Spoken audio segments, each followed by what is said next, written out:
Good morning. നമ്മളിപ്പോൾ non veg recipes ചെയ്തിട്ട് കുറച്ചായില്ലേ. ഒരുപാട് പേര് നോൺ വെജ് റെസിപ്പീസ് ചെയ്യാൻ പറയുന്നുണ്ട്. ഞാൻ പിന്നെ ചെയ്യാതിരിക്കുന്നത് എന്താണെന്ന് വെച്ചാൽ കൂടുതലും എല്ലാവർക്കും നൊയമ്പ് സമയമാണ്. നമുക്ക് ശബരിമലയ്ക്ക് പോകുന്ന വ്രതമുണ്ട്, 25 നൊയമ്പുണ്ട്. അങ്ങനെയൊക്കെ ആയതുകൊണ്ട് ഞാൻ ഇടയ്ക്ക് മാത്രം അങ്ങനെ നോൺ വെജ് ചെയ്യാമെന്ന് വിചാരിച്ചിട്ടാണ്. പിന്നെ ക്രിസ്മസ് ഒക്കെ അല്ലേ, അപ്പം നമുക്ക് നോൺ വെജും ചെയ്യണ്ടേ. അപ്പോൾ ക്രിസ്മസ് സ്പെഷ്യലായിട്ട് ഞാൻ ഇന്നൊരു നോൺ വെജ് റെസിപ്പിയുമായിട്ടാണ് വന്നിരിക്കുന്നത്. തംബ്നെയിൽ കണ്ടപ്പോൾ നിങ്ങൾക്ക് എല്ലാവർക്കും മനസ്സിലായിട്ടുണ്ട് നോൺ വെജ് ആണെന്നുള്ളത്.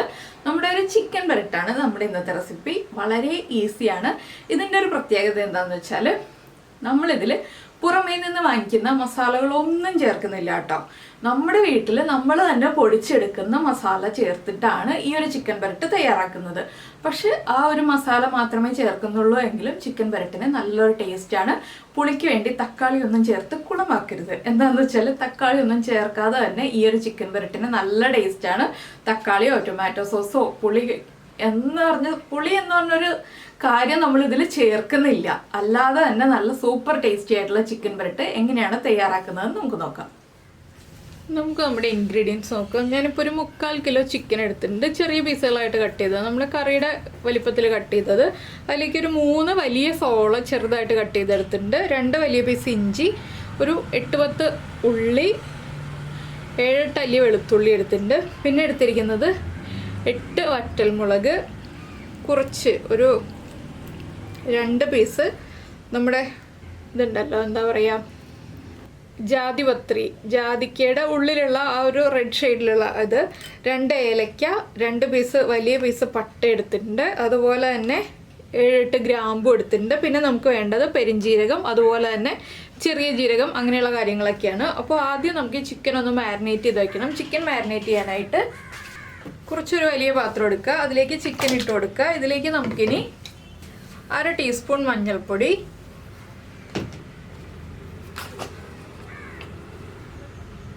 1/2 ടീസ്പൂൺ കാശ്മീരി ചില്ലി പൗഡർ,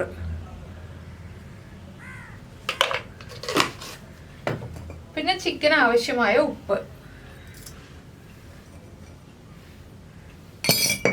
ഇത്രയും ചേർത്തൊന്ന് മിക്സ് ചെയ്ത് വയ്ക്കുക. ഇതിലേക്ക് വേണമെങ്കിൽ 1/2 ടീസ്പൂൺ ലെമൺ ജ്യൂസും കൂടി ചേർത്ത് വയ്ക്കുക. ഞാനിപ്പോൾ ലെമൺ ജ്യൂസ് ആഡ് ചെയ്യുന്നില്ല കേട്ടോ, വേണമെങ്കിൽ ചേർക്കാം എന്ന് പറഞ്ഞു എന്ന് മാത്രം. അപ്പോൾ ഇതിവിടെ ഇരിക്കട്ടെ. ഈ സമയത്ത് നമുക്ക് നമ്മുടെ മസാലകളൊന്ന് റോസ്റ്റ് ചെയ്തെടുക്കാം. മസാലകൾ റോസ്റ്റ് ചെയ്തിട്ട് പൊടിച്ചെടുക്കണം.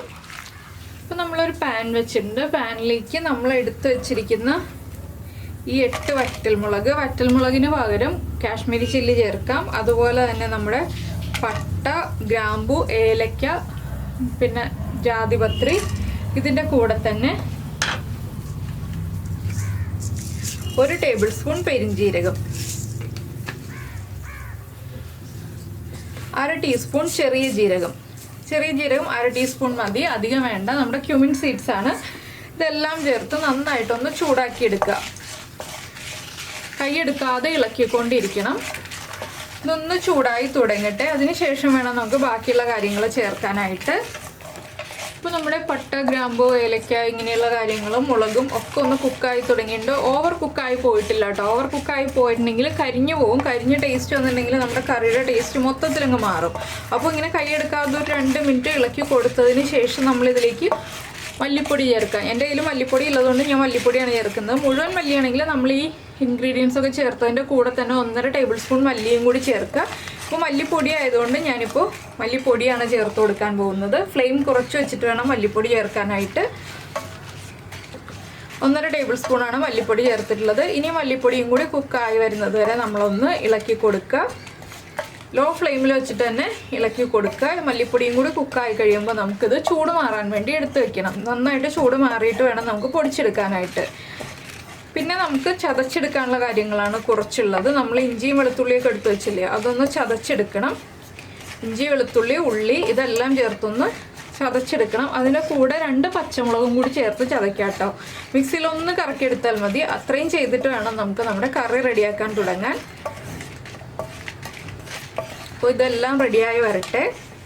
അപ്പോൾ നമ്മുടെ പൊടികളും വറ്റൽമുളകും എല്ലാം കുക്കായി വന്നിട്ടുണ്ട്. ഞാൻ ഫ്ലെയിം ഓഫ് ചെയ്ത് ഈ ഒരു പാനിൽ നിന്ന് മാറ്റി വയ്ക്കാം കേട്ടോ. ഈ പാനിൽ തന്നെ വെച്ചിട്ടുണ്ടെങ്കിൽ കരിഞ്ഞു പോകും.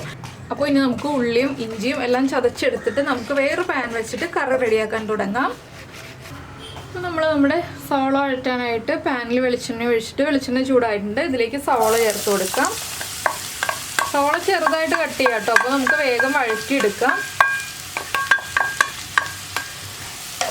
സവോളയിലേക്ക് കുറച്ച് ഉപ്പ് ചേർക്കാം. സവോളയ്ക്ക് മാത്രം ആവശ്യമായിട്ടുള്ള ഉപ്പ്, കുറച്ച് കറിവേപ്പില, ഇത്രയും ചേർത്ത് നന്നായിട്ടൊന്ന് വഴറ്റിയെടുക്കണം. സവോളയുടെ കളറൊക്കെ ഒന്ന് മാറി തുടങ്ങുന്നത് വരെ നമ്മളൊന്ന് ഇളക്കി വഴറ്റിയെടുക്കുക. അതിനുശേഷം വേണം നമുക്ക് ബാക്കിയുള്ള കാര്യങ്ങളൊക്കെ ഇതിലേക്ക് ആഡ് ചെയ്യാനായിട്ട്. അപ്പോൾ സവോള ഒന്ന് വഴന്ന് വരട്ടെ. അപ്പോൾ നമ്മുടെ സവോളയുടെ കളറൊക്കെ ഒന്ന് മാറി തുടങ്ങിയിട്ടുണ്ട്. നമുക്കിതിലേക്ക് ചതച്ച് വെച്ചിരിക്കുന്ന ഇഞ്ചി, പച്ചമുളക്, വെളുത്തുള്ളി, ഉള്ളി ഇത്രയും ചേർത്ത് കൊടുക്കാം. ഇത് ആദ്യമേ ചേർത്തിട്ടുണ്ടെങ്കിൽ കരിഞ്ഞു പോകും. അതുകൊണ്ടാണ് നമ്മളിത് ഈ ഒരു സ്റ്റേജ് ആകുമ്പോൾ ചേർക്കുന്നത്. ഇനി ഇതും കൂടി ചേർന്ന് നന്നായിട്ടൊന്ന് വഴന്ന് വരണം. അതിനുശേഷം നമുക്ക് ബാക്കിയുള്ള കാര്യങ്ങളൊക്കെ ആഡ് ചെയ്യാം. ഇനി ഇതിലേക്ക് പൊടികളൊന്നും ചേർക്കാനില്ല കേട്ടോ. പൊടികൾ നമുക്ക് ചിക്കൻ മസാല താല്പര്യമുണ്ടെങ്കിൽ ചേർക്കാം. പക്ഷേ ചിക്കൻ മസാലയ്ക്ക് പകരം നമ്മൾ ഉണ്ടാക്കിയ ആ ഒരു മസാലപ്പൊടി മാത്രം മതി ഇതിലേക്ക് ചേർക്കാനായിട്ട്. അപ്പോൾ ഈ മസാലകളെല്ലാം ഒന്ന് കുക്കായി വരട്ടെ. അതിനുശേഷം നമുക്ക് ബാക്കിയുള്ള കാര്യങ്ങൾ ചെയ്യാം.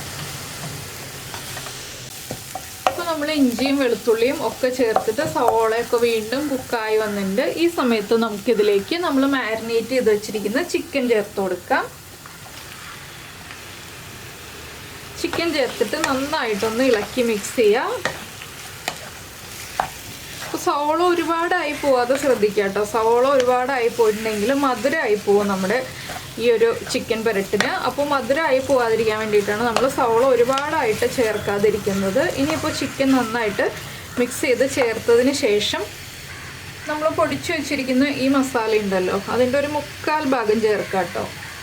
1/4 ഭാഗം ഞാനിപ്പോൾ ചേർത്തിട്ടുണ്ട്.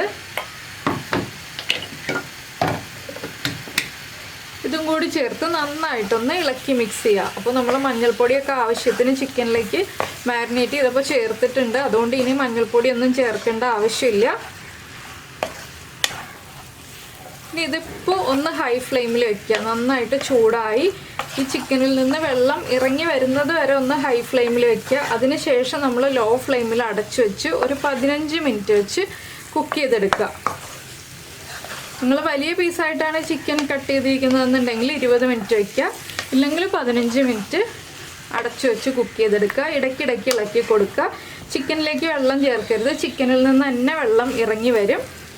ഇതിലേക്ക് ഇനിയിപ്പോൾ വേറെ മസാലകളൊന്നും ചേർക്കണ്ട. നിങ്ങൾക്ക് നിർബന്ധമാണെങ്കിൽ മാത്രം 1 ടീസ്പൂൺ ചിക്കൻ മസാല ചേർക്കാം. ഞാനിപ്പോൾ മസാലകളൊന്നും ചേർക്കുന്നില്ല. നമ്മൾ ഈ ചേർത്ത മസാല തന്നെ ധാരാളമാണ്. നല്ലൊരു മണം വരുന്നുണ്ട് മസാലയുടെ. അപ്പോൾ ഇനി നമുക്ക് അടച്ചു വയ്ക്കാം. അപ്പോൾ ഇതാ നമ്മുടെ ചിക്കനിൽ നിന്ന് വെള്ളമൊക്കെ ഇറങ്ങി വന്നിട്ടുണ്ട്. ഇത് കണ്ടോ, കുറച്ചായിട്ട് വെള്ളമൊക്കെ ഇറങ്ങി വരുന്നുണ്ട്. ഇനി നമുക്ക് ഇതൊന്ന് വീണ്ടും ഇളക്കി കൊടുക്കുക. ഈ സമയത്ത് ഉപ്പൊക്കെ ഒന്ന് ചെക്ക് ചെയ്യുക കേട്ടോ. ഉപ്പ് കുറവാണെങ്കിൽ ഉപ്പ് ആഡ് ചെയ്ത് കൊടുക്കുക. നമ്മൾ ആദ്യം ചിക്കനിലും പിന്നെ നമ്മുടെ സവോളയിലും ചേർത്ത് ഉപ്പേ ഉള്ളൂ.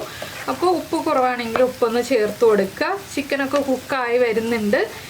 ഇനി ഒരു 5 മിനിറ്റും കൂടി നമുക്ക് അടച്ചു വെച്ച് വേവിക്കാം. അതിനുശേഷം തുറന്ന് വെച്ചിട്ട് ഗ്രേവി വറ്റിച്ചെടുക്കുക. നിങ്ങൾക്ക് കുറച്ച് ഗ്രേവി വേണമെന്നുണ്ടെങ്കിൽ ഒരു 5 മിനിറ്റും കൂടി അടച്ചു വെച്ച് തന്നെ വേവിക്കുക. പിന്നെ ഒരു 1/4 കപ്പ് തിളപ്പിച്ച വെള്ളം വേണമെങ്കിൽ ചേർക്കാം കേട്ടോ, ഗ്രേവി ആയിട്ട് വേണമെന്നുണ്ടെങ്കിൽ. ഞാനിപ്പോൾ ഗ്രേവി ആയിട്ടുള്ള രീതിയിലല്ല ചെയ്യുന്നത്, ചിക്കൻ പെരട്ടായിട്ടാണല്ലോ ചെയ്യുന്നത്. അതുകൊണ്ട് ഗ്രേവി ഇല്ലാത്ത രീതിയിലാണ് ചെയ്യുന്നത്. അപ്പോൾ ഗ്രേവി വേണമെന്നുണ്ടെങ്കിൽ മാത്രം 1/4 കപ്പ് തിളപ്പിച്ച വെള്ളം ചേർക്കുക. അപ്പോൾ 1/4 ഭാഗം നമ്മുടെ ചിക്കൻ കുക്കായി കഴിഞ്ഞിട്ടുണ്ട്. ഇനി അടച്ചു വയ്ക്കുമ്പോൾ ഇനിയും നമ്മുടെ ചിക്കനിൽ നിന്ന് വെള്ളം ഇറങ്ങി വരും. അപ്പോൾ ഈസി അല്ലേ ഈ ഒരു റെസിപ്പി? വളരെ എളുപ്പത്തിൽ തയ്യാറാക്കാൻ പറ്റുന്നില്ലേ? കുറച്ച് സമയം മാരിനേറ്റ് ചെയ്ത് വയ്ക്കുക, കുറച്ച് കാര്യങ്ങൾ മിക്സിയിലൊന്ന് പൊടിച്ചെടുക്കുക, ഒന്ന് ചതച്ചെടുക്കുക എന്നുള്ള കാര്യങ്ങളൊക്കെ ഉള്ളൂ. വളരെ എളുപ്പത്തിൽ തയ്യാറാക്കാൻ പറ്റിയൊരു ചിക്കൻ റെസിപ്പിയാണ്. കണ്ടോ, ചിക്കൻ ദാ കുക്കായി കഴിഞ്ഞിട്ടുണ്ട്. കണ്ടോ, മുറിഞ്ഞു വരുന്നുണ്ട്. അപ്പോൾ ഫാസ്റ്റായിട്ട് ചെയ്യാൻ പറ്റിയ ഈസി ആയിട്ടുള്ള റെസിപ്പിയാണ്. എല്ലാവരും ട്രൈ ചെയ്ത് നോക്കുക. നിങ്ങൾക്ക് എല്ലാവർക്കും ഈ റെസിപ്പി ഇഷ്ടമായി എന്നുണ്ടെങ്കിൽ ഒന്ന് കമൻറ്റ് ചെയ്യാനും അതുപോലെ തന്നെ ലൈക്ക് ചെയ്യാനും മറന്നു പോരുത് കേട്ടോ. അതുപോലെ തന്നെ നമ്മുടെ ചാനൽ ആദ്യമായിട്ട് കാണുകയാണ്, നമ്മുടെ വീഡിയോ പ്രസൻറ്റ് ചെയ്യുന്ന രീതിയൊക്കെ ഇഷ്ടമായി എന്നുണ്ടെങ്കിൽ നമ്മുടെ ചാനലൊന്ന് സബ്സ്ക്രൈബ് ചെയ്ത് സപ്പോർട്ട് ചെയ്യണേ. സബ്സ്ക്രൈബ് ചെയ്യുന്നതിന് ഈ വീഡിയോയുടെ താഴെയുള്ള റെഡ് സബ്സ്ക്രൈബ് ബട്ടൺ ഒന്ന് ക്ലിക്ക് ചെയ്യുക. ആൻഡ് റൈറ്റ് സൈഡിലുള്ള ബെല്ലൈക്കണും ക്ലിക്ക് ചെയ്യുക. അപ്പോൾ ഓൾ എന്ന് പറഞ്ഞിട്ടൊരു ഓപ്ഷൻ കാണാം. ആ ഓളും കൂടി പ്രസ് ചെയ്തിട്ടുണ്ടെങ്കിൽ ഞാൻ എപ്പോഴും വീഡിയോ അപ്ലോഡ് ചെയ്യുമ്പോൾ നിങ്ങൾക്ക് നോട്ടിഫിക്കേഷൻ വരും. പിന്നെ ഇതിലുള്ള സവോളയൊക്കെ ഇല്ലേ, അതൊക്കെ നന്നായിട്ട് അലിഞ്ഞു വരും കേട്ടോ. ഈ ഒരു ചിക്കൻ്റെ കൂടെ കിടന്നിട്ട് കുക്കായി അലിഞ്ഞു വരും. ഒരുപാട് സവോളയൊന്നും നമുക്ക് കടിക്കാൻ കിട്ടില്ല.